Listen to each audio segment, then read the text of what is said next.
Sir Edwin, kayo ay isang security guard. Opo. Tama. Ilan ang anak ninyo ni Marites? 3 po, isang babae, 2 lalaki. Okay. At kasama ninyo ngayon yung panganay ninyo Opo. na si JR. Ilang taon na kayong kasal? 2009. So, ibig sabihin, nagsama kayo Opo. ng matagal, nagkaanak kayo bago kayo kinasal. Nagkaanak na kami, nagkaanak na kami, ito yung panganay ko bago kami nakasal. Kasi parang yun nagumpisa kami parang wala talaga. So nagsama muna, live-in partner muna. Live-in muna. Opo. Pero tuloy-tuloy naman yon, live-in partner kayo. Yes po. Tapos nagtatrabaho kayo, pinapalaki niya yung mga anak ninyo. Nagpaalam na magtatrabaho sa kanyang pinsan. Hindi po, parang kakilala nila, kaprobinsya nila yung nasa Quezon City. Taga saan ba kayo? Kami po ay Zamboanga del Norte po kami. Nagpaalam na magtrabaho. Yes. Yung unang niya sa akin is magtrabaho muna. Sa doon sa Quezon City, sa ukay-ukayan nung kababayan nila na may ukay-ukayan sa Quezon City. Pero So, kayo, naiwan kayo sa naiwan Dipolog? kami. Nandito kami sa Dasma, Cavite. Sa Dasma, Cavite. Opo. Okay.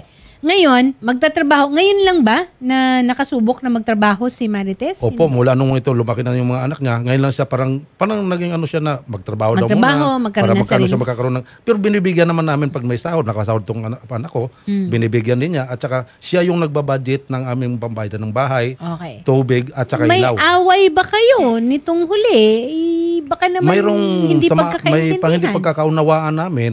Siguro, may nangyari kasi na nalaman ko na lang na yung aming budget, bayad sa bahay, 2.5. May pambayad namin sa ilaw, sa mga 1.2 yata, 1.4. Nagalaw. Nagtataka ako, bakit yung pang-budget namin para doon nawala bigla. Tapos, pagdating nitong mga bill namin, nagdoble-doble yung bayaran ko. Okay. Sabi ko, saan napunta ang pera? Kaya doon kami na medyo, hindi naman nagano. Kailan yun? Kailan nangyari yun?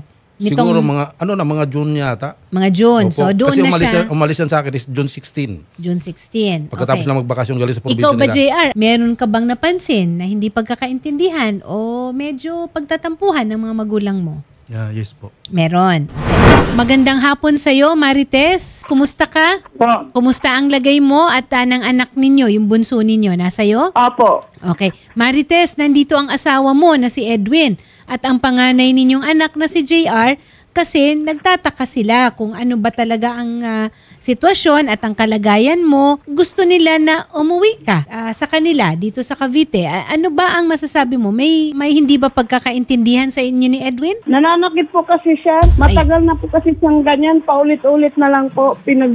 Nagharap na din po kami niyan sa barangay. Kaso uulit-ulitin pa rin po eh. So, ibig mo sabihin, nag-file ka ng vowsy? Tama ba? Opo, nagbawsin na po kami dati. Pero inulit pa rin po.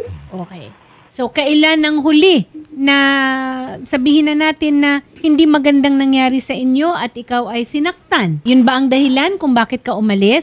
Yung lang, bago po ako nakaalis. Totoo ba na kayo ay may mga vowsy na kaso na hinarap sa barangay? Opo, totoo po yan. Oh. Nung na yun, talagang dumating na sa punto, talagang nasaktan, napitik ko talaga. Kasi ibang usapan, pag sinabi kong binugbog ko, bugbog talaga, as in, pasang-pasa talaga yan. Pag sinabi kong napitik, talaga napitik. Kumbaga, nasampal ko. Kailan ito nangyari? Ito yung na po, kung I remember, sa 2024 pa yata yun. Okay, kasi ang sinasabi ni Marites, bago siya umalis, nagkaroon kayo ng alitan. Wala pong nangyaring ganyan sa amin. Kundi, Nung nalaman mo na yung pera, na nagamit hanggang bungangaan, kumbaga nasigawan lang, ako pa nga sinisigawan na sabi niya, kung hindi ka tumigil sa pag-iinom, kasi asin ako umiinom, hindi manginginom. Umiinom ako, galing sa duty, pagdating ng bahay, iinom ako, isang buti lang yon. Okay.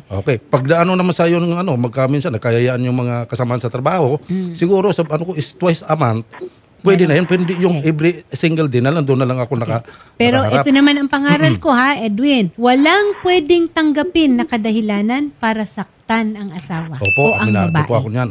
Lagi po ako nakikinig kay Idol Oo. Yun po ang dapat, kahit anumang galit mo, hanggat maaari, wag kang manakit. Talaga na pwedeng Ang dahilan. ganun pala eh. Oh. Marites, anong masasabi mo? Anong naman ka din ha? Dahil sa lahat ng mga tanong ko, sa lahat ng message ko sa iyo, ba't di mo ako masagot? Pag nag-message ako sa iyo dyan na sinong nagdala sa inyo, sinong kasama mo, sinong kumupkop dyan sa inyo, bakit di mo masagot? Tanungin ko asong address. Susunduin namin kayo, magpadala kami ng pera dyan? O kailangan pa ba talagang itago mo yung anak natin? Ang sagot na lang ang laging sagot mo ay magpadala ka ng pera, magpadala ka ng pera. O nga, magpadala nga kami ng pera. Ngayon, gusto ko magpadala ng pera para pamasahin nyo pabalik dito. Ang problema, anong assurance ko Na doon sa uuwi. pera na ipapadala ko na pagdating yung pera dyan, pabalikin kayo rito dahil dyan sa taong humahawak sa inyo. Inostage kayo dyan nung lalaki na kinakasama mo. Okay. Merong akusasyon dito na hindi malaya, no? Opo. Si Marites para makipag-usap, okay? At higit sa lahat para makabalik o makauwi. Opo. Okay, ibang usapan yung pananakit at yung hindi ko isasantabi yun. Ibang usapan yun. Pero ngayon kasi, ang concern natin, may 10 taong gulang na babae na anak na Nandun sa kasama si Marites. At kung 10 taong gulang na, hindi na automatic yun na nasa nanay. Okay? Pwedeng-pwede na yun na siya, yung batang yun, ay maibalik sa inyo kung hindi ligtas ang sitwasyon na kinalalagyan ni Marites.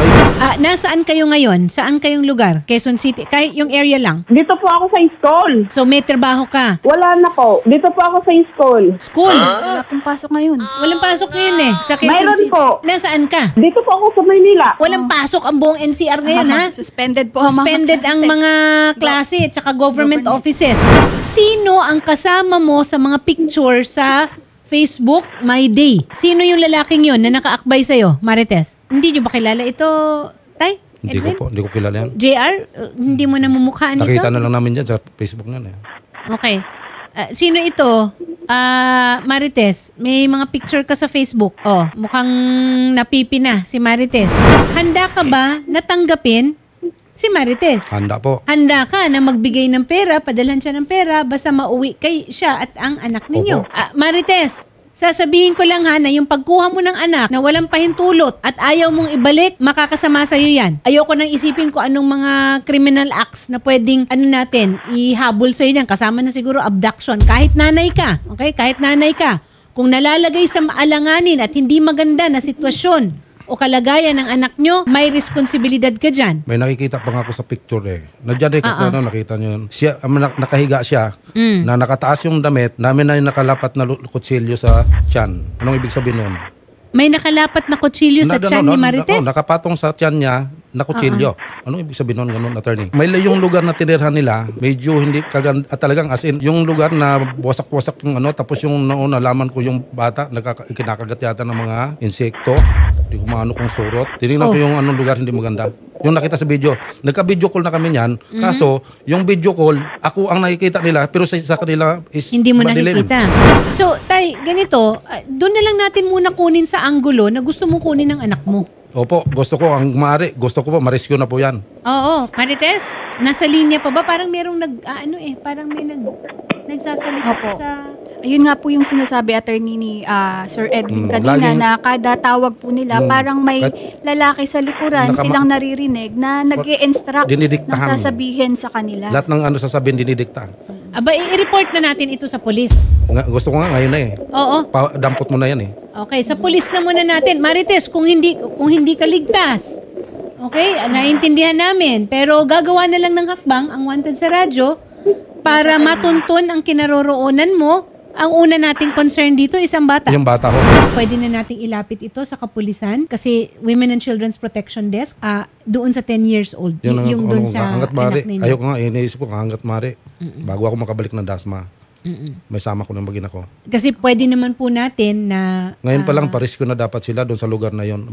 Kaya lang hindi pa natin alam kung nasaan sila. Although Yun kayo, na nga eh. meron kayong pagdududa. At pwede natin gamitin yon. Wag na muna nating sabihin kung saan yon, pero siguro Rio yun ang pwedeng Yes po. maging first step. Yes po. Iko-coordinate po natin yan. Pero unang-una, sir, aalamin lang natin kung saan ang location Kinaroroonan. po. Yung totoong location po ni Ma'am Marites. At sa ngayon, ayaw niya pong sabihin kung nasa saan siya. Pero mamaya po, off-air, sa kabilang booth po, kakausapin namin, kukumbinsihin namin itong si Ma'am Marites. Pero yun nga, attorney, may worry. Ayaw niyang bumalik kasi nananakit nga daw kayo. Ginawa na lang po ng dahilan dahil hindi siya makapagsalita dahil ito nandito sa kanya kayo naging hostage siya nitong tao. Okay. So, again, ano ito no judgment rin tayo. Yes, po. Ang gusto lang natin masiguro ay ligtas yung 10 taong gulang na Opo. bata. At saka yung card niya, pag naano siya, dapat yung card niya makuha. Anong Kasi card yun? Grade 4. Card po na sa school. Card ng bata. Opo. Okay. Off-air na natin, doon sa likod, bubuuin natin yung magiging action. Okay? At kung ano pa ang impormasyon na pwede ninyong sabihin, wag na lang po dito. Opo. Sa ngayon, doon po muna tayo sa sitwasyon na ito. So, yung mga additional information na meron po kayo dyan, ibigay lang po natin sa ating mga researcher na nandito sa kabilang studio po. Opo. Ano po yung kapatid ko na lang po sana mabalik dito sa amin, tapos makapag-aral po yung kapatid ko na kasama po namin ng magkakapatid namin. Tsaka yung mama ko po sana is magbago yung isip niya, tapos mabigyan siya ng way para may balik ulit dati yung pamilya namin na nasira. So handa ka naman, Edwin, sa kabila ng lahat na tanggapin. Opo. Kaya lang gusto ko dyan, magpa-counseling muna kami. Kasi Ano kailangan rin po. yan? Di kasi kumbaga nabigla ako. Yun at saka yung nangyari sa kanya is parang naging suicide na rin. Ako nabigla din ako, di ko akalain eh. Kasi ang namin is, ang expected ko is nasa QC lang siya. Okay. Tapos nalaan ko na lang pagka namin, tinahirap ko. Tapos napakasarap ng yapos-yapusan nila. Sige po. Nakakasakit eh. Sige, Sir Edwin, i-consider po natin yan. Nandiyan naman po si Dr. Camille para po tanggapin kayo para sa counseling. Sasamahan po kayo ng reporter.